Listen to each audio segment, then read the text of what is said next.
Hey everybody, and welcome to another episode of Talking Poop. I'm your host, Jason Bromley, and with me today is a very special guest, Alicia, Irino. That's the first time you've ever pronounced my name correctly. You know what? I did it specifically for this episode. I've been saving it to say it right for this episode because today there's actually a reason to have you on. Wow, yay. Your presence goes along with the topic. Yay. Today, on Talking Poop, we're going to be talking about the urban myths at Disneyland. Hit it!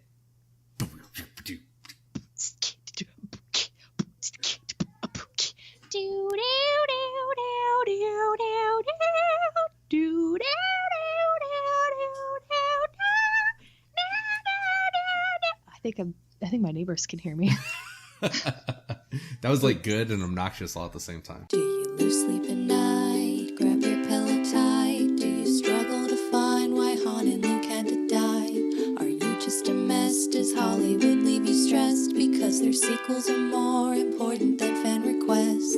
Hold on to your chair, cause Talking Poop takes you there. You might have to change into some new underwear. Talking Poop. Howdy, folks. Please keep your hands and arms inside the train and remain seated at all times. Now then, hang on to them hats and glasses, 'cause this here's the wildest ride in the wilderness. I'd just like to start by saying this is the first episode of 2019. We're recording this on New Year's Day. And can I just say, thank fucking God Christmas is over. Fuck that holiday. You're such a Grinch. Perhaps, but I don't know when Christmas stopped being fun and just started to be more of a pain in the ass than anything. You have kids? That might have been it. But I felt like it was dying for many years. Like Christmas died a slow death for me. Yeah, but see, you're a Grinch like 364 days of the year. I identify more with Scrooge, and I think it's because of how far down my balls hang. But it might do you identify more with the what is it, the Donald Duck Scrooge, or like the human Scrooge, like Jim Carrey and the that Jim weird Carrey, ass? yeah, that was creepy. Yeah, I think more the Donald Duck Scrooge. Honestly, is more my jam because I like wearing a really big T-shirt to bed. And nothing else. Yeah, just letting my duck balls float. When he's flying, that's all I think about. When he's like flying with the Ghost of Christmas Present, like I'm like, I bet his those little duck balls are all cold. I bet the Ghost of Christmas Present probably had to say something to him, like, "Hey, so you're gonna be visited by another ghost. I just want you to know, like, maybe tuck that in or have some decency. Maybe put on some duck trousers." I think you've just offended every British person on the planet. Perhaps some trousers are in order. They call them knickers. Perhaps some knickers are in order, Mr. Scrooge. Oh, wait, I think that's underwear. Is that a thong? Those are knickerbickers. Knickerbocker. That's a British thong. It's a knickerbocker. I think now we both have offended every British person. And we're not you even are welcome. We're not even 5 minutes in. No, we're literally 30 seconds in, and we've already offended an entire empire. You know, it's 2019. New year, new me. No, unfortunately, New Year, same you. What are your New Year's resolutions, Jason? To not have any New Year's resolutions. That is so basic. It is pretty basic. My New Year's resolution is to use less toilet paper when I wipe. That's a good one for you. For real. That I can't tell you how many times I've gone into the bathroom after you and like, this one's going to be a doozy. Look over. No toilet paper. You don't even leave a backup roll. How do you use not only the current roll, but the backup as well? I leave the little cardboards in the middle just laying about the floor like spent shells. And I just bat them around like a cat. Like I'm having fun. My wife Sometimes gets so I would mad. with my feet. She's like, "Why can't you throw those away?" And I'm like, "Because I like you guys to see the damage that I did when I was in there." They can gauge like how many sheets you've had to use. But I've had like to half a roll. Yeah, I hate when I go in there and I see a half a roll and I'm like, I'm good. I'm not going to go over a half a roll. And then like I'm finger deep in duty and I still I get that last piece and I'm like, oh no. All right, let's not keep these people in suspense any longer. They want to hear about Disney myths. There's probably some purists out there that are saying to themselves, Jason, what does Disneyland have to do with movies, music, or media? Well, let me tell you, folks, 99% of your entertainment, movies, music, and media are coming from Disney, whether you like it or not. Mickey's got his little mousy dick in everything you love. That it's such an honor to get Alicia for this episode is because Alicia used to work for the devil himself. Alicia worked at Disneyland. I did. I worked at the Land of the Mouse. And it was a dream come true for you, right? Actually, it was my all-time favorite job. I loved working there. It was amazing. Right. And what was your job title when you worked for Disney? You're asking because I know you forgot. I was a vacation planner at Disneyland. That sounds like kind of a big deal. We, as the good cast members say, we made magic happen. All right. day, you weren't just employees. You were cast members. Cast members. That myth, that is true. Everyone is a cast member because the park is your stage. The park is your stage. I feel like you have been through the Disney brainwashing and you came out the other side and you're okay, but it really is like brainwashing. Tell us a little bit about what the process is like to get hired there. So I remember... I for some reason, I never thought I would get hired, mostly because I'm being brainwashed by Jason every day to believing that I'm a disgusting trash person. Come on now. That didn't start till way after Disney. I worked a lot of jobs in LA, worked a lot of street corners, had to make that dough.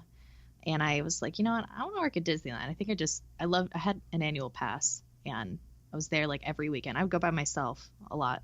Let's talk about that. Okay, you have to be a little bit crazy to buy an annual pass for Disneyland. That was like the first thing that I bought. How much does that son of a bitch cost? Well, mama ain't raised no bitch, so you get the top of the line, the no, blockout dates. By the way, can I just say they're not blackout dates. They are block out dates. Oh, so it's racist to say blackout dates? It kind of is. And I would always correct people. I'm like, okay, these are your block out dates. Because they're like, I didn't know today was the blackout date. I'm like, it's not. Do you see anybody in all black? No, it's blackout. So you can pay more money for your already too expensive pass so that you can go every day. Yeah. So when I first moved there, and passes probably totally changed since I left Disney, guaranteed. But when I moved there was a pass called the Premium, and there were 0 blockout dates. And it was about $980 for one pass. Dang. Yeah. How many trips to Disneyland? What's that like? It's about roughly $100, right? So it's like 9 trips before the pass gets paid for. I think it was like something like that was the only pass you had free parking. So any other pass you had to pay for parking, which I think was like that's $16 to $18. Yeah, that's premium. Huge. So I think if you went between 7 and 9 times, it paid for itself. But you bet your sweet ass I was there like every weekend because I'm like, well, I already paid for it. I got to get my pictures with Mickey. So people spend their entire lives, like there's little Japanese kids that grow up thinking that someday they're going to be able to like work hard and afford a job and a plane ticket to fly to California and see Disneyland. And you were just like, it's just a place to hang out. Like, doesn't having a pass just kind of kill the magic? I think for some people, for me though, it was just, I love people watching. Like you see the craziest shit when you people watch at Disneyland. Right. And I love watching like dads get angry at their kids. That's like, my favorite thing, seriously, is to watch a dad who spent all his money and is just fucking pissed and his kids want to go on a ride, and he just wants to sit down and eat a $35 hamburger. I just flew my family halfway across America to visit Disney, and all my homeschool kids want to do is visit the Hall of Presidents. We need a map. $45 for bedazzled mouse ears, baby. You want these or you want to go to college? No, I'm not going to push him in a stroller, okay? He's 4. No, that's not right. The Splash Mountain is this way. No, you cannot have goofy-shaped chicken nuggets. Sit down. Your mother brought ham sandwiches. Listen, Rebecca, she's not coming out today, okay? That dream to meet Elsa, you better let it go. Oh, you want to go to a small world all by yourself, huh? Well, it's going to turn into a pretty big world when you come outside and can't find your parents. You know what I want to ride? A park bench in the shade. For real. I loved seeing that. It didn't kill the magic for me because, like I said, I would go by myself, and there are some attractions. Another thing that you should know is that depressing to get on a ride by yourself? You don't have to wait. There's a single rider line. You wait when most people are waiting an hour and a half for Space Mountain, which I think is now Hyperspace Mountain, you waited like 5 to 10 minutes. It was great. And you get the front, so. Right. I didn't mind. And also I had no friends really in California. We used to go with this chick. My sister has this friend who has no self-pity. And so she just would she would say that she was in a wheelchair. And then our whole group would be able to go through the single rider line because we were somebody in a wheelchair. They don't do that anymore. Why not? Because of people like me? Probably. No, there's at least, okay, again, things could have changed. I'm going to make that clear. So when you have, there's handicap accessible lines. And what they do is you get your whole group together and they scan all of your tickets and say, okay, you can come back at this time. So you're not sitting there waiting, for an hour and a half. You can go do other stuff and then you come back and it keeps your spot in line. So it's like the fast pass then. Kind of, yeah. But you still have to wait the whole time. It's for people in a wheelchair, so it's a fast pass. The two of you were on your way to Disneyland. Yeah, this is my retarded friend. He's from Arkansas somewhere, and he wants to go to Disneyland. Why you want to go to Disneyland, man? Disneyland. See, it's Disneyland. He like, where? I love the way he says Disneyland. Say that again. Disneyland. He loves Disneyland. Disney's great. So you keep saying things have changed. It hasn't been that long, has it? Since you've been there? Things changed when I worked there. So there's weeks of training before you can actually go on stage and before you're approved to actually work. And it's kind of intimidating when you first get there. So it's like Disney boot camp. Kind of. And when I got hired, so I was really nervous for my interview. And I was dressed really fancy. I went to this whole separate building. It's this whole Hang on. We got to take it through it. I want this to go I need to hear all the details. So do you go to Disneyland for the interview? No, you go to a place called Team Disney Anaheim. So which is a building right. Is it by the park? It is, yeah. But you don't actually get to go into the park. No. Okay. Not really. I mean, there's access from it's called TDA to that. You have to take a tram. Okay. I'm sorry. We're going to start at the very, very beginning. When you filled out your job application, did you do it online or do you go to Disney.com? I went online. I actually filled out for the Disneyland Hotel to be in food and beverage because I was already working at Hilton. And they took one look at you and said, we don't want you near our food. Yeah. So I go in. So they tell you, make sure you get here at least half an hour early for parking. And you can only park in certain areas. So the whole parking lot was completely full when I get there. And I'm driving around in circles and circles and circles. And I'm freaking out because I'm I'm going to be late for this interview. This is where I'm supposed to be. And finally a spot opened up and I bolted in there. But so knowing your armpits are just drenched in your nice outfit. Oh, yeah. Yeah. And it was really hot that day, I do remember. And I was a dumbass and was wearing a cardigan because I'm fancy. And this is what business people wear. And I don't know how to interview.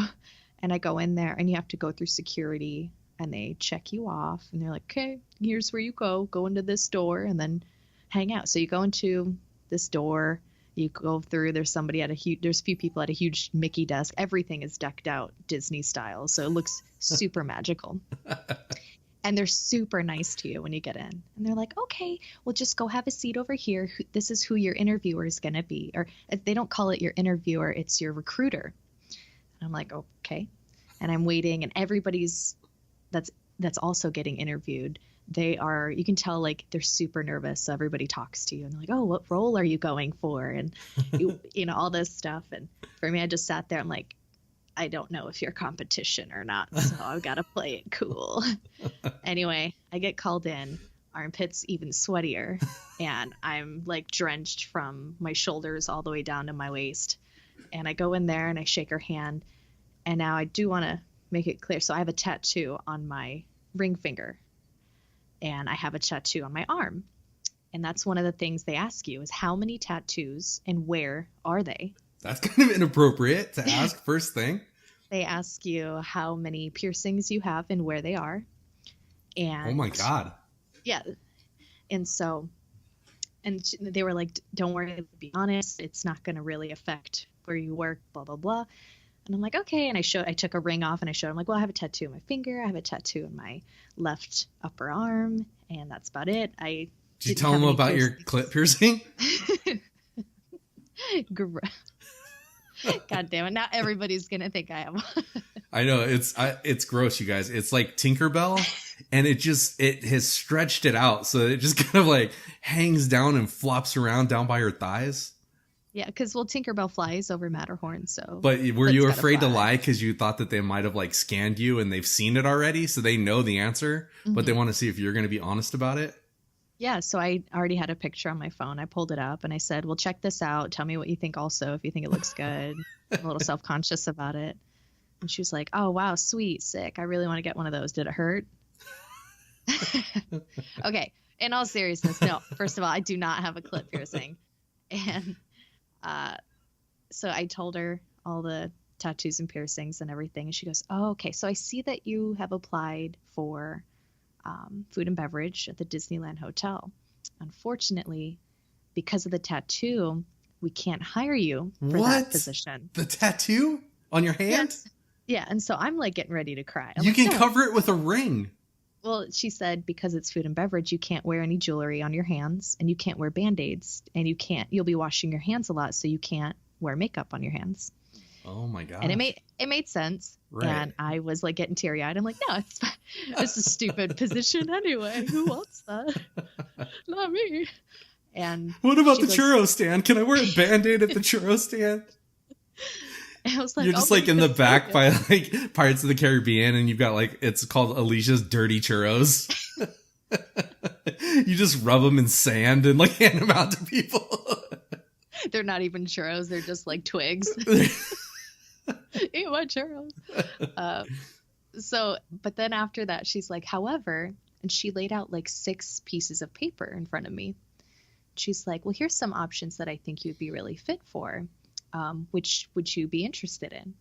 And I was really confused. And I'm like, are you wanting me to pick my job?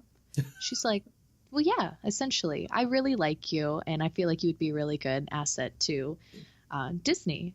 And I was like, so immediately turned my crying frown upside down, and then I started sweating even more. But by then your mascara is all down your face. You just look like a horrible, trashy, like Disney princess. I was like trembling like a chihuahua. I was like, and so I remember some of the options were, one of them was valet for the Grand Californian Hotel.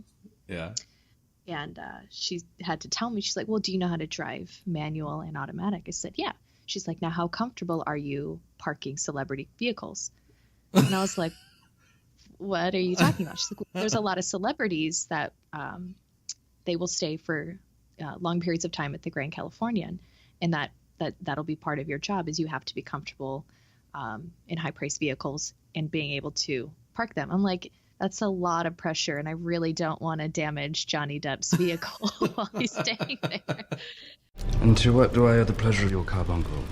And so, yeah, I came across vacation planner, and I was going through everything. I'm like, hey, this seems interesting. So vacation planners, they deal with ticket sales, annual pass sales. So was that form on or below Fluffer for Goofy?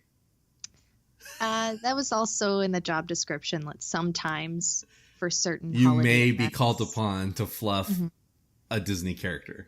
But she assured me that it was an honor to accept that.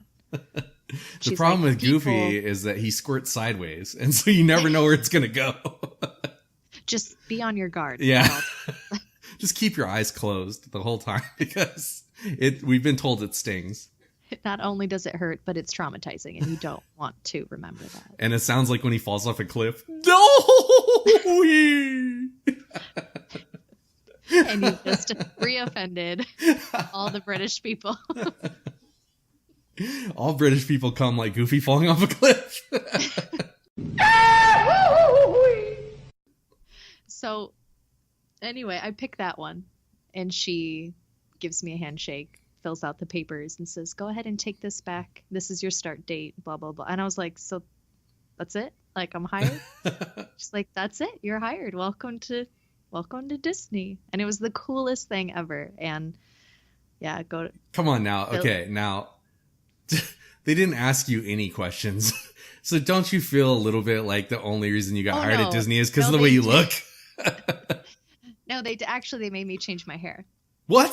That was, I forgot to mention that. See, things are coming back to me slowly. But she did ask me a ton of questions. Like, it was a grilling interview. And well, I want the whole thing. Like, what did they ask other than, of course, the inappropriate question of like, do you have any piercings or tattoos, and where are they, and can I see them? I can't remember all the questions she asked me. There were a lot of like, can you multitask, and how comfortable do you feel fluffing Goofy, and, stuff like that. They give you your day, your boot camp start day. The same people that you got hired with, you're all together like for the whole thing, and there's kind of cliques at Disney, and that's who you got hired with. Those are your groupies. Anyway, so my costume was navy blue slacks, a mustard yellow. I had to wear always long sleeve shirts because of my tattoo on my arm. I could never wear short sleeve shirts.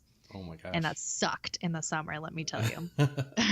So it was a mustard yellow blouse, and it had like red Mickey embroidering everywhere, and all the buttons were maroon Mickey Mouse buttons all over. Gosh. Yeah.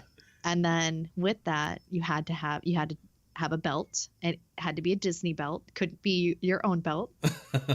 And then when it got cold, you got two types of jackets. So in the summer, if you were just inside and the AC was just a little too cold, I had a ketchup red, kind of like fleecy or wool. It was wool, zippered, like just jacket. And then in the winter, it was a full heavy wool coat, and it was also red, but this one was like, it went down to my calves. Like, it was big. It was huge. And then you get a scarf in the winter, a black scarf. And then I'm trying to think what else. You had to wear all black socks. You could not wear any whites unless if you were custodian, you had to wear all white. And the reason they do that for custodian costumes is because it matches no matter what land you are in. If you're in Fantasyland, if you're in Frontierland, you will always match. So they thought about that.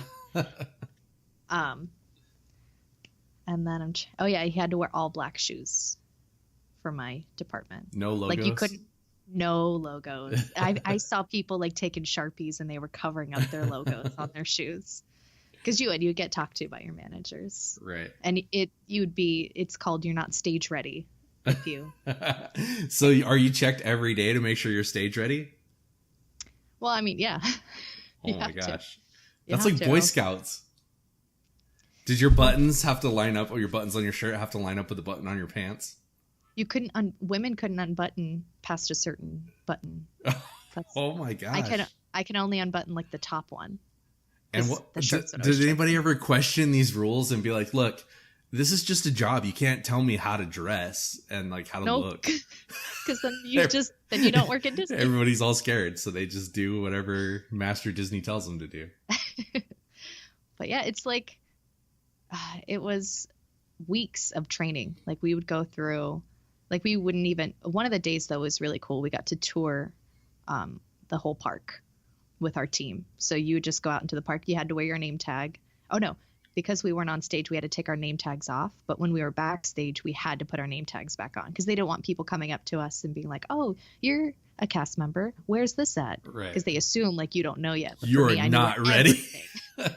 I knew where everything was because I've been there so many fucking times. But yeah, other than that, it was just learning the computer system. And No, they made you learn more than the computer system. Like they had what's called SRM. You had to learn SRM, which is selling relationship magic, if I remember. And you had to learn the 4 keys. So 4 keys. Oh my God, I just called myself out because I don't think I remember it. Oh no. It's show, courtesy, show. You know, hold on. I have a. Fuck, it's in the other room. I have my key cards. Oh my gosh. I have a whole box of all my old Disney stuff. Yeah. But one of them was D, safe D. Safe D. So we had to learn that safe D begins with me. Which is true. I still say that all the time. Mind control. It is total mind control. So, okay. So you also told me that they would test you on your Disney history and knowledge. This was during training. Yeah, because it was part of the class. Like you had to learn all about Walt Disney, like when he came over. Like you had to know how much money he had in his pocket when he stepped off the trolley. Like how much money did he have in his pocket when he stepped off the trolley? I think it was like $40 or some shit. Yeah. I don't think you could say it's like $40 or some shit to. No, it was like a really low amount. Yeah, it was a really low but that's amount. kind of a lot back then. But they would, yeah, and they would test you like when did Snow White and the 7 Dwarfs come out, and like things like that. But it was all history. You had to learn all the history, right, of the parks. Now tell us about. The main one was when did Disneyland open? When was opening day? When was opening day? July 17th, 1955. Excellent. I think that's it. I don't know. Yeah. Something like that. You said it so sure of yourself. Everybody would have believed you until you just fucked it up. But probably there's probably a lot of people out there that are like, I'm Googling this shit right now. She's wrong. Probably. Did she even work there? This whole thing's a lie. This whole podcast. All right. So take us through the day that you graduated and you got your Mickey ears. Oh my God, that was amazing. So it's the day you get your ears, but it's not when you earn your ears. So there's 2 separate things. The day you get your ears is when you are ready to go out on stage and actually work and deal with stupid fucking people. Mickey himself. So we were all in this huge auditorium and Mickey himself comes out. And he's got this huge ass box. It looks like, and it's wrapped like a birthday gift. And he comes out, he's all like, oh boy, ho, ho. And he opens the box. And after we're done for the day, he gives everybody their first pair of classic, like Disneyland ears. And it's a hat. And you get to wear it. And it's super cool. And it was fun. There were some people that are like, I've never had ears before. Like I never bought them when I went to the park. And they're like, congratulations. But when you earn your ears, that's like 1 year after you've been there, you get a pin and it's a Walt Disney pin. And then you also get a pin for your name tag. And you get a 1 year pin and then you get your 5 year and then just, I think 10, 15, 25, something. It goes up after that. That shows other cast members your veteran status. And right. Who you can bully also. Like if you're sitting, you don't try to sit at the 10-year table when you've only been there for a year. Yeah. And you can't complain to them about anything. Because they're like, you haven't been here long enough. You don't know the shit we've seen, the things we've done. Bitch, I've been here before Splash Mountain. Do you remember what the people mover was? You don't. Get out of here. I did work with a girl though that was there since like opening day, and she was in the same position. And it's called a wheelchair. Good God. She had all of her original teeth? name tags and She brought them in to show everybody. Yeah, I think her name was Cindy. She was super cool. She ended up retiring, but she got on the cover of the Disney like cast member magazine. So Wow. big deal. Yeah. Big deal. Kind of a big deal. She probably blew Walt. Maybe. She would tell stories about so vacation planners used to only be women. Men weren't allowed to be vacation planners because Walt wanted soft, friendly faces as the first thing people saw when they came to the park. And she remembers when like women could only wear dresses and skirts, like pants weren't allowed as vacation planners, and how things have changed so much since she started. And she ended up only starting off there. I think she was 17 and she only wanted a summer job, and she ended up staying there like 60 years later. Oh my God. Yeah. So, all right, let's get to these myths. You can't beat those Disney benefits. So tell us, you said it was your favorite job. So did you drink the Disney Kool-Aid? Did you think that it was, even with all these rules and specifications, you still loved working there? I wanted my perks. I wanted to get my friends for free into the parks. Well, and that was the reason we're still friends, is because you used to get me into Disneyland for free at least once a year. And I know. It was awesome. And not only that, but you and your family. Yeah, no, like my 5-year-old son's been to Disneyland twice, and it's because of you, because I would never pay $100 to take a 5-year-old to Disneyland. He was pretty good at the parks. I can't tell you how many times we went on that damn Astro Orbiter. You and him went on the Buzz Lightyear ride like 400 times. It is not the Buzz Lightyear ride. Oh, first of all, there is only one ride. The Buzz Lightyear experience. It is called Astro Blasters. That sounds dirty. It does sound like a Disney porn. But also, fun fact, did you know there is only one ride at Disneyland? The rest are all attractions. I did not. What is the one ride at Disneyland? The one ride is Mr. Toad's Wild Ride. Oh, snap. So, yeah. So you left on a trip and your disgusting trash vehicle broke down and you couldn't make it in for your shift and you got fired. Nope. I called them and I explained the situation. They were actually super nice. And they were like, well, what you can do is you can depart from the company for 30 days and you can always reapply as a rehire. That is a Disney fire. Yeah. But the thing is, you want to know why I can't get rehired? Why? I did not know couldn't be rehired. Why can't you be rehired? I can't get rehired because I still have my costume. Oh. And it shows on paperwork that I stole from the company. Oh my gosh.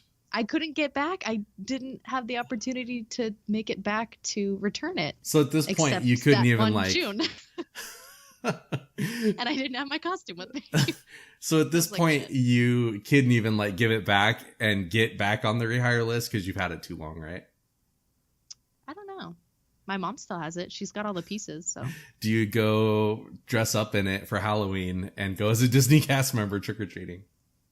I don't. I think I left it it was in her trunk for a while. Do you just like put it on sometimes and like just take pictures of yourself? It's in Arizona. If anything, it's closer to you. Oh, can I try it on? Yeah. I think I have all the pieces. I have both jackets. I've got like the belt, the pants, the shirt. I've got it all because it was in between when I was like, I think I had like a weekend off. Couldn't you just mail it back? Why did you do this? I was living in a travel trailer. Do you think I could just go mail stuff? I don't know how the mail works. Anyway, stop grilling me on this shit. Get to your myths, man. We're going to grill you. This whole thing is going to be grilling. So as a Disney cast member, I have a list of Disney urban myths. And you are going to tell us if you think they're true or false. And then I will tell you if you're right or not. Wait, what's the source on these? How do you know that? I have very reliable sources at Disney. Okay. Okay. Yeah. All right. So here we go. Are you ready? Born ready. Okay. So number 1, the broken singing bust in the Haunted Mansion. Is that Walt Disney's face? No, it's not. Correct. That is false. Mm-hmm. Do you know who it is? I did. It's one of the composers of that song. Very good. His name was Thurl Ravencroft. Yes. And he was one of the original composers of the song. He was also, incidentally, the voice of Tony the Tiger in Winnie the Pooh. Did you say Tony the Tiger? No. It does say Tony the Tiger. It's not Tigger the Tiger. Son of a biatch. When Wait, Frosted Flakes? Yeah, no, he was Frosted Flakes, not whatever Tigger says. Your source is really looking good right now. Shut it. Okay. Number 2. When the Haunted Mansion first opened, it was so scary that it gave a guest a heart attack and they had to close it down and revamp it before they could open it to the public.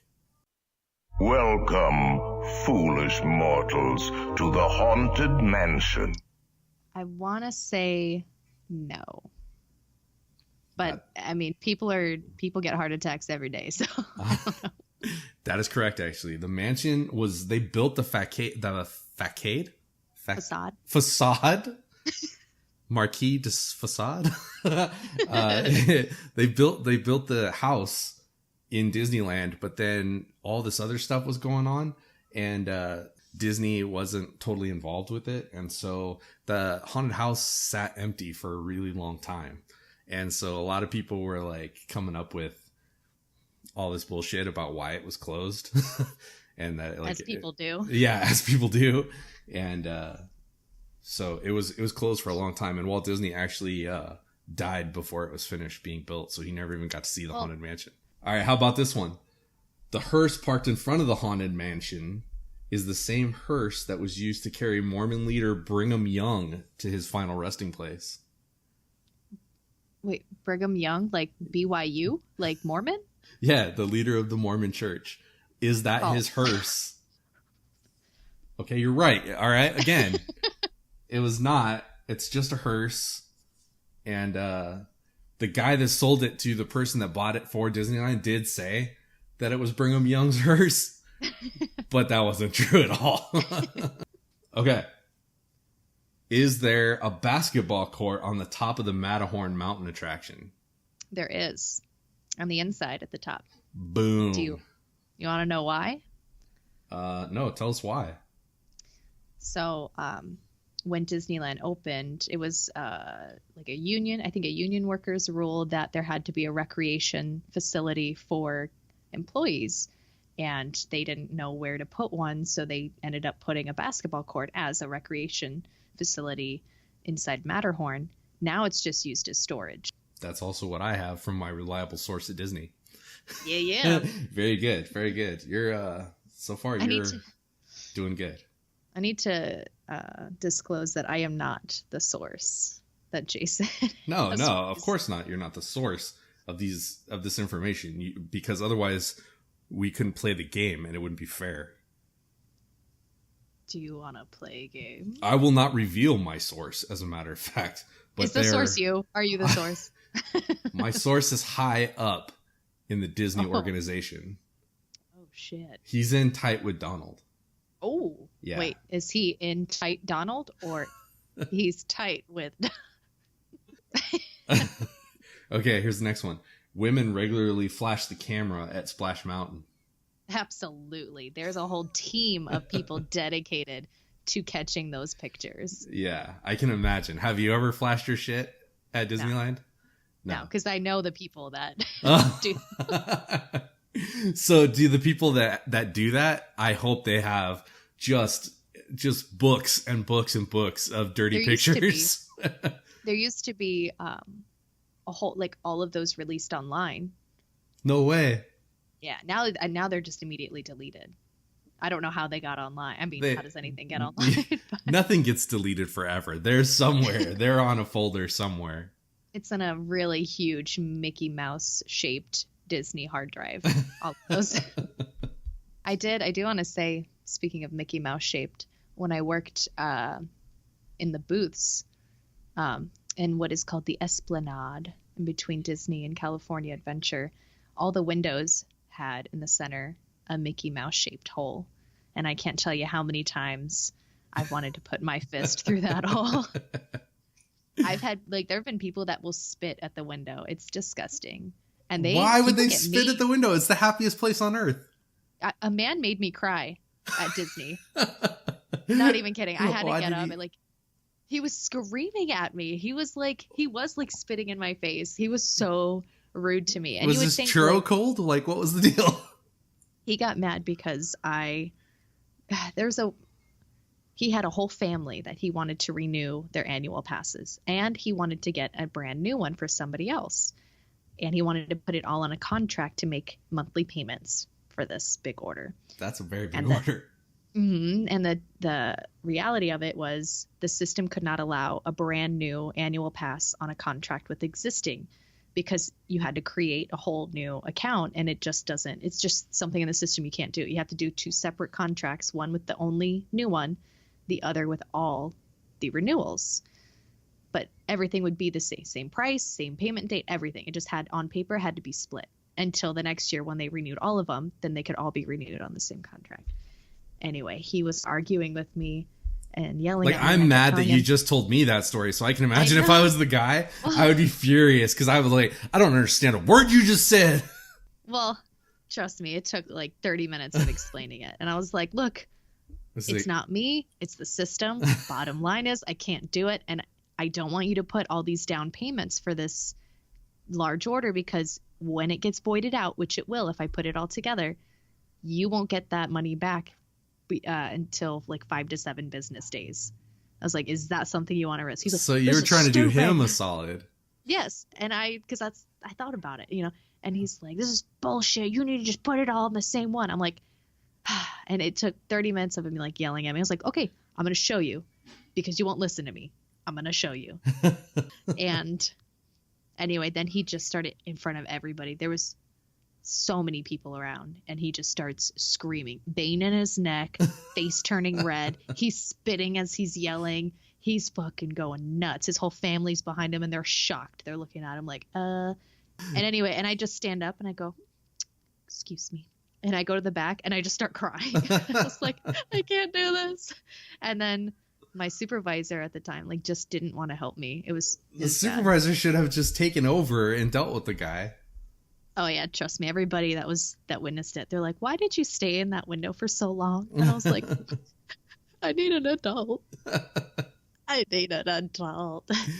Unless Mickey tells me to, I'm so brainwashed I can't move. Unless Mickey allows us to move. Oh man. Oh, that's awful. All right, let's get to the next myth. All right, is there a real human skull hanging above the pirate's bed in the Pirates of the Caribbean ride? There used to be actual real skulls throughout that entire ride. Walt Disney borrowed real skeletons, full skeletons from the university. It was like their science department or something, until they made the plaster ones. That is 100% correct. But I don't think anymore. I don't think that one is. No, yeah, sure. They said that they were removed. The original ones were removed, but the Imagineers had made skeletons, but they didn't look very realistic. So Walt Disney went to Cal State Irvine and got real ones. So let's see. What do you think of Walt Disney? I'm sure they just blew smoke up your ass about what a great dude he is. But then you find out he was probably an anti-Semite. He was probably a communist sympathizer. I think that's tough. He worked in the media. He's the biggest name ever, forever. And I know I've seen a lot of his propaganda cartoons, and he was basically just, I don't know. It was at that time where you just you believe your government, I guess, and you just go with it. You make cartoons for the war, and you hope everybody just does their duty. And taxes are higher than ever before. Will you have enough money on hand to meet your payments when they fall due? We'll take care of that later. Forget it. But you don't want to forget our fighting men, do ye? Yes, sir. Then you'll have to start saving right away to meet your tax payments. Listen, chum. Spend it. It's your dough. Yeah, it's my dough. Aye, laddie. It's your dough.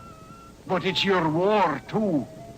You must save for victory. I think he did have good intentions. I think that he was an alcoholic, but many men were back then. Honestly, but back then it wasn't called like a problem. It was just everybody did it, and if you were an alcoholic, you just were normal. When he was at home, he didn't want to deal with his kids or his wife. He just wanted to sit on his little train and ride around his property. He did ride. He was obsessed with trains. Yeah. He did ride the train throughout the park and the studio, actually. I've been to the Walt Disney Studios in Burbank. Because as a cast member at Disneyland, you get access to the studios as well. Oh, right. They also said, I've read, that he wasn't very good to his people. He did not create Mickey Mouse. He stole Mickey Mouse from another artist and then always would write his signature on the Mickey design. So that is a myth. That is true. No, because Oswald the rabbit was taken from him. The rights were taken by another company. And he then, I think, came up with Mickey Mouse. I don't know. It's time frame, whatever. But he did come up with Mickey Mouse. And I think that's a conspiracy theory, not a myth. I think you drank too much of the Mickey Kool-Aid and you refuse to admit or talk about anything derogatory towards your leader and master. It's just, I don't know. I don't know about the whole anti-Semite thing. He for sure was an anti-Semite. I didn't meet the guy, so I don't know. He could have been. But there's some people he was that quoted as saying that, like, Hitler's not going about it the right way, but he's got some good ideas. Well, I was going to say, so a lot of people have said that about Hitler. Are you saying that you like Hitler? Please just say no, or I have to stop this podcast right now. Jason, he's a trendsetter. I mean, I have to follow fashion. That's what I do. All right. And with that, we just lost. Yeah, we lost whatever followers we did have. Damn. Okay, tell us about the private club in by the Pirates of the Caribbean, Club 33. Club 33 is for the fanciest motherfuckers. When you join, did they tell you the secrets of Disneyland? Like, they give you the secret menu at In-N-Out Burger? You do have there's bartenders that only work at Club 33. There's servers that are specifically for Club 33. So you do have your own menu. So they tell you, like, when you are a vacation planner, there is a Club 33 and this is how you get in? Yeah, no, you have to know that stuff. You have to know where it's at. You have to know where the door is, where the buzzer is. You don't get access to go in, though. So even as an employee, you were never shown Club 33? No. You have to, I mean, I've seen videos and pictures from training and stuff, but you have to be a member. There's a waiting list. It's a ridiculous price. But you do, I think it's the only place you can drink in Disneyland. Right. And I think it's drinks and food included in your membership, but I actually have the price here. It's a $25,000 fee to become a member, and then it's $11,000 annually. It doesn't say if that's like a month, a week. Wait, did you say annually? Annually is all it says. It's a year. 11,000 a year? Yeah, that's what annually means. Hey, not necessarily. All right. No, not anally. Annually. You have to take $11,000 annually in order to get into the club. But I know Johnny Depp is definitely a member of that. The reason that it was created was because Walt wanted a place to escape the people and the press. Right. And he wanted a place to relax besides his apartment. I'm pretty sure wanted to get away from his wife and kids and be like, it's just my man cave. I think it's the original man cave is Club 33. It was his place to drink inappropriately at the park. It's actually also where he wanted to entertain like diplomats and like I don't know, fancy ass people that would come to the park and like Kim Jong-il's dad. Yeah. And Hitler. And Hitler. Hitler was a frequent visitor to Disneyland. Let's just put that one out there. That is not a myth. That happened. We need to follow history because Disneyland was after Hitler. 1955. Come on. Okay. This one you can confirm or deny. That no one is ever declared dead at Disneyland. That there is a rule that they have to take a person off of the property before they can declare them dead, so that no one has ever died at Disneyland. So I think I found out that technically, I think 2 or 3 people do have Disneyland on their death certificates. Because there's one of them, I think, is a cast member when they were on the sailing ship Columbia. It was what is the metal thing with the ropes that the cleats. Something. But I have the report that I have from my very reliable source. There were 2 people died in the hospital. There were 2 people, yeah, and they died days later. That's right. When a cleat busted loose from the ship and then smacked them both in the head very hard. Mm-hmm. Also, a couple of boys drowned. One of them drowned, yes. They hid out on Tom Sawyer Island until the park closed and then tried to swim across the lake after hours, and one of them drowned. There's a lot of overdoses that happen at Disneyland too. Grad night is it's the worst. I think it's just it's awful. Did you know, fun fact, is that at Disneyland, they have to, by law, now allow contraceptives into the park. So you can fuck in Disneyland? The reason being is because on grad night, a 16-year-old was having sex in the park with her high school boyfriend. Yeah. And got pregnant, and the mom sued Disney and won because they were told they couldn't allow contraceptives into the park. And I'm like, that's fucked. So they would take your Jimmy Jams at the door? They're through security. They confiscate. I remember Cliff used to always keep a pocket knife. Who? We don't know who that is. Cliff. He used to carry a pocket knife all the time, and he would always forget to take it out of his pocket. So going through security, they're like, well, we can just keep it, or you can take it back to your car. But if he went to take it back to his car, because he wouldn't give that up. Right. They had to escort him. Oh man. Yeah. And I would get so pissed. I'm like, are you fucking kidding me? We waited that whole time. Now we got to go back to parking. Did he ever walk all the way back and be escorted to put his Jimmies back in the car? No. No, you guys just always raw dogged it on Splash Mountain. We never had sex. You raw dogged it on Mr. Toad's Wild Ride? Oh. No. Mr. Cliff's Wild Ride? Ew. So those are not the only deaths. So 2 people got crushed on the People Mover before they got rid of the People Mover. But that was their fault trying to climb from car to car, which apparently was something that was a big deal in the 80s. I think a woman committed suicide on Matterhorn as well and got decapitated. I've heard my reliable source says that an individual stood up on the Matterhorn bobsleds and fell out of the car, but they do not classify it as a suicide. Oh, yeah. Deaths don't really, I don't know. They try to keep that very hush-hush, obviously. They do try to keep it hush-hush. A cast member now was confirmed killed in the Hall of Presidents in the America Sings attraction. She was caught in between the rotating theater, and she was crushed into Disney jelly. Disney jelly. We cannot be speaking ill and laughing of the dead. If you can't laugh at the dead, who can you laugh at?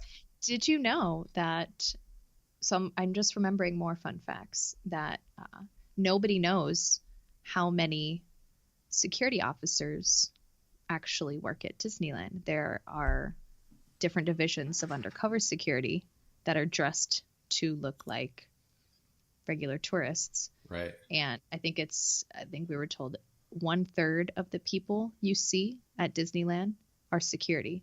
And it's either like theft for like merchandise.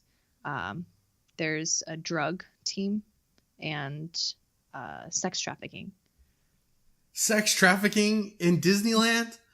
Say I it ain't remember so. somebody at my window lost their kid, and that was the freakiest thing. And like I remember security like coming up behind me, and they were just like, just super like stern about it. Not super stern, but just very like, I don't know, official. And they were like, okay, what we need to do is to drop your blinds, close your window, and we need you to move. I'm like, oh, okay. And then they were asking me questions about like what this kid looked like. But the one thing is that they actually do like tell parents when they lose their kids, if they ever take you to look at security footage, to look at their shoes. And the reason is because like child traffickers will take kids immediately into a bathroom and put a Disney costume on them. But most people don't know the size of kids' shoes, so they never change the shoes. But a lot of kids can fit into different sizes of like dresses and, other costumes. And then that's how they take kids out of the park. That is horrible. So they say, look at their shoes. That is a horrible fact that I wish I didn't know. Yeah, so be on your guard. Always watch your kids. And if people make fun of you for having those kid leashes, better than having your kid kidnapped at Disneyland. And turned into somebody's personal fuck toy. There was a line and you crossed it. You're fucking nasty. I'm sorry. You're the one that started bringing up sex trafficking at Disneyland. But you brought up an interesting point, so the security. So I had a teacher that was he was like a replacement teacher. Like the classes were, so I grew up in Southern California, so I'm a Disneyland kid too. I went know there where you so grew up. much. Yeah. You grew up in La Mirada, California. Represent. Ooh. So yeah, so I went to Disneyland a lot. I had the California resident $20 was what I paid to get into Disneyland for many a year. The SoCal discount, and then also my uncle worked for Rockwell, so Rockwell used to rent out Disneyland, and they'd have Rockwell nights where it was only Rockwell employees were allowed to get in, and it was freaking amazing. And I thought I was cool to get you in for free, but no, I'll just fuck myself. Look, Alicia, we've talked about this. You used me. I'm people who know people. All right. You used me. I am not the first guy that used you. Is your uncle the source? Hey, no, I will not reveal the name or location of my source. All I'm going to say is that I have a source very high up in Disney that is backing up this episode. So I had a teacher that was a part-time security guard at Disneyland, and he used to always tell us all this crazy behind-the-scenes stuff at Disneyland. And he was telling us that they were building an Indiana Jones ride, and you were going to walk through part of it and then ride through part of it. And we were like, you are so full of shit. Disney doesn't even own Indiana Jones. There's no way that's happening. And like nobody believed that he was a security guard at Disneyland. And then one time there I was at Disneyland. It was late at night, and I look over and there's my teacher in a blue suit with a Mickey Mouse tie on and a little thing in his ear like he's Secret Service. And he was a Disneyland security guard. Also, I have a cousin and a very good friend that you've never met who were arrested at Disneyland and went to Disneyland jail. It's a real thing. Disney jail is a real legit thing. They will flat out put you in jail at the park. Mm-hmm. And there's crazy. Also, now there's Anaheim PD. I think it's always like at least 4 it was in the area I was working, 4 officers on duty, like at all times. Wow. Yeah. But like I asked my cousin when he went to Disney jail, I thought that was the funniest thing ever. And I was like, is it like cute like the rest of Disneyland? And he's like, yeah, dude, there's like fucking pictures of Disney stuff in there. I think so. I'm trying to remember. They would take people backstage. I'm trying to think where. Because I remember one of the places that I would exit and go from backstage to onstage was near the kennels, where you could leave your dogs, right? Or you can let them relieve themselves. But that was the spot where all the security people would take all the bad Disney folks, the bad the naughty ones, and they would bend them over and spank them. It will mess up your life. My friend that you don't know about, he was shoplifting at Disneyland like right before his 18th birthday, and like he got busted, and it has messed up his life. Like I've read. So I used to do this thing for pass holders. You can get your annual pass revoked, and I used to even go though you through, paid for the whole thing, they can just take it away. Wow. Mm-hmm. For all kinds of reasons. So I wasn't supposed to do this, but I did it. I used to go in all these profiles that were, that were blocked, or how did they have it? It was just revoked, voided. Like confidential voided profiles. Yes. And I would go and I would read, because there's notes for every little thing. And you get to see like exactly where they scan their annual pass for every little thing. And I would read some of the stories about why they got their pass revoked. A lot of it was smoking weed in the parks, or smoking weed in the parking garage, or, bringing in alcohol, like stuff like that. Right. But then one of them, which I thought was hilarious, was a guy wanted to be a cast member so bad that he made his own costume. Oh, man. And just walked backstage. Like nobody said anything. He walked backstage and just started eating food with all the other cast members. Then he got caught and they revoked his pass. Then he was somehow able to get another one and did it again. Oh my gosh. And it was at this point I was like, they should just hire him. Like he's dedicated at this point. No, like, he's mentally ill. He's dangerous. Let's make him a part of the team. Ladies and gentlemen, boys and girls, Disneyland has now ended its normal operating day. We hope you enjoyed your visit to the Magic Kingdom, and that the memories you've made will bring you back again soon. While the rest of the park closes, Main Street will remain open for an additional hour for your shopping convenience. Thank you. Hey everybody, I hope you're enjoying the episode.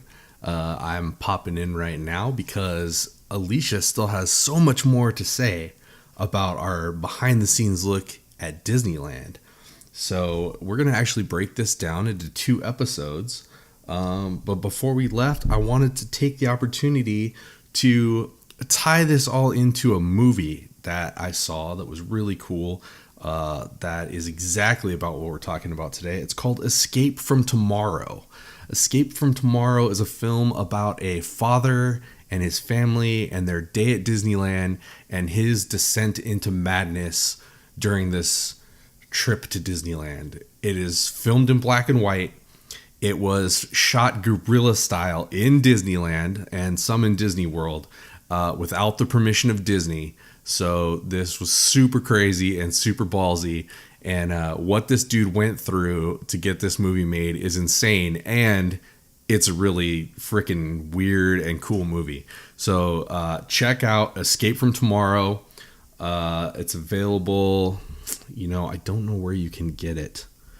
But it is a very cool movie. So definitely look it up. See if you can, you can definitely rent it on all the, good stuff. But I don't know if it's for free anywhere. So that's going to bring us to the end of the first part of our episode on Disneyland. I have some people that I would like to thank. Starting with Alicia, Irino, for not only doing our theme song and being an awesome constant guest, but for openly talking about all this Disneyland stuff, because of this episode, she will never be reemployed at Disneyland, even if she does turn her old uniform in. I also want to thank Dakota, because he has done all of our online presence and all of our digital stuff. He came up with all of our awesome logos that you've been seeing on Instagram and everything. And he just recently told me that for Christmas, I get a website. That's right. He developed and paid for a website for the Talking Poop podcast. And that is going to be up very soon. Me and him are working on that together to get that up sometime in January or early February. That'll be at talkingpooppodcast.com. I also want to thank some of the friends of the show, Joe and Phil from Those Movie Guys podcast, always killing it over there. And Joe and I are constantly bantering back and forth about whether or not this latest Predator was good. I want to thank the Hey Down in Front podcast, because those guys have been, finding me on. They found me on Instagram, and they have become friends of the show, and they are constantly coming up with interesting questions that make me really think about what I would do in certain movie situations. So, and they have been, giving that information out over their podcast. So I want to thank those guys for being awesome. I want to thank the Ghouls Gone Wild podcast.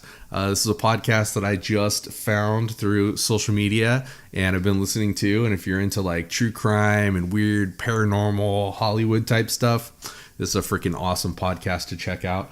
I also want to thank Amelia and Cammie over at Drunk Chicks on Theater, because I have recently been talking to them and they have a brand new podcast. I think they only have 4 or 5 episodes out, but they're funny. They're killing it. And so you guys should definitely check out their podcast. I want to thank friend of the show, The Writer and the Pirate, another podcast friend of ours.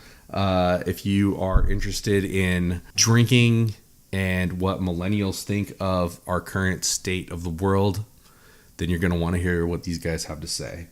And then of course, always check us out at the Talking Poop Podcast. Instagram, Facebook, Twitter, you name it, we're doing it. Download us on YouTube, iTunes, Spotify, iHeartRadio, pretty much anywhere where you get your podcast, you're going to find us. Please tell a friend so that friend can tell a friend. Tell your grandma that she should be listening to us, because we want you to listen. That's what we're doing this for. So we need the listeners, and it is your duty as a listener to help us out with that. And I thank you so much. I love each and every one of you. I look forward to what's going to happen in 2019. And please join us soon for part 2 of our Disneyland podcast, where Alicia dishes all the dirt on what it's really like behind the scenes at the happiest, crappiest place on earth. Till next time, don't forget to flush.